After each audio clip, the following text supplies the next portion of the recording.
Homemade ઘી બનાવવા માટે આપણે લેશું 6 લીટર ફૂલ ફેટ દૂધ।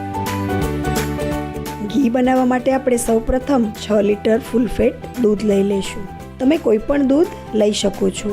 મેં અમૂલ બફેલો દૂધ લીધું છે, પણ ક્રીમવાળું જ દૂધ લેવાનું, જેથી દૂધની મલાઈ સારી બને। હવે આપણે દૂધને ગેસ પર ગરમ કરવા મૂકી દઈએ। મેં એકસાથે 6 લીટર દૂધ લીધું છે, પણ તમે રોજનું રોજ દૂધ લઈને પણ કરી શકો છો।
હવે આપણું દૂધ ગરમ થઈ ગયું છે, તો તેને 8 થી 10 કલાક માટે બહાર ઠંડુ થવા દઈશું।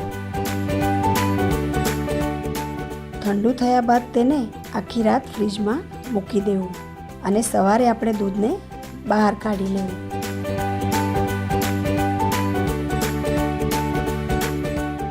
આ રીતે ચાકુ અથવા ચમચાની મદદથી દૂધની ઉપરની મલાઈ કાઢી લેવી।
તમે જોઈ શકો છો 6 લીટર દૂધમાંથી આપણે 922 ગ્રામ જેટલી મલાઈ નીકળી છે। હવે આ મલાઈને આપણે એક મોટા તપેલામાં કાઢી લઈશું। ત્યારબાદ તેમાં થોડી છાશ નાખી મલાઈને સરખી મિક્સ કરી લઈશું અને જામવા માટે મૂકી દઈશું।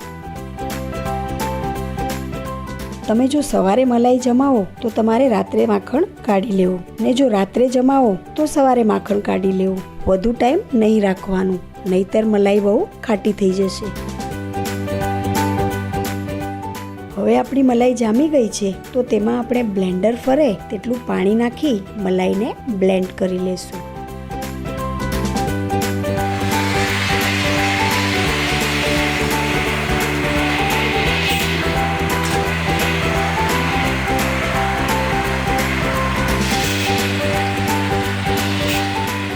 બ્લેન્ડરમાં મલાઈ બ્લેન્ડ કરવાથી 5 જ મિનિટમાં માખણ બનીને છાશ અલગ થઈ જાય છે અને માખણ ઉપર તરી આવે છે। હવે આ માખણને આપણે એક કાણાવાળા ચમચાથી મોટા તપેલામાં કાઢી લઈશું।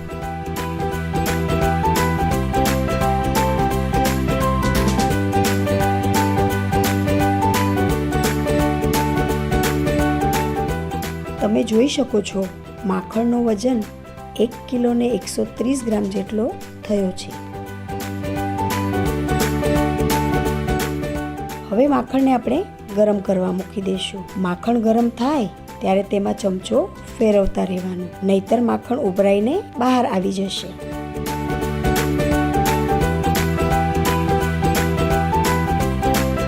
તમે જોઈ શકો છો, લગભગ 15 થી 20 મિનિટમાં જ માખણમાંથી ઘી બનીને છૂટું થઈ ગયું છે.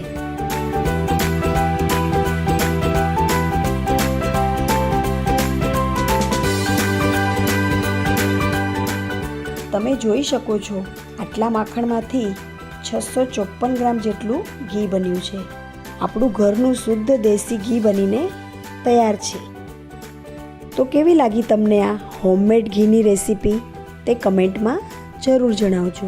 આ વિડીયોને લાઈક કરજો, શેર કરજો અને આપણી યુટ્યુબ ચેનલ કુસુમ્સ કિચનને સબસ્ક્રાઈબ કરજો અને બાજુમાં રહેલા બેલ આઇકન પર ક્લિક કરજો, જેથી તમને નેક્સ્ટ રેસીપીની નોટિફિકેશન મળતી રહેશે. કુસુમ્સ કિચનને તમે ઇન્સ્ટાગ્રામ અને ફેસબુક પર પણ ફોલો કરી શકો છો, જેની લિંક તમને ડિસ્ક્રિપ્શન બોક્સમાં મળી જશે.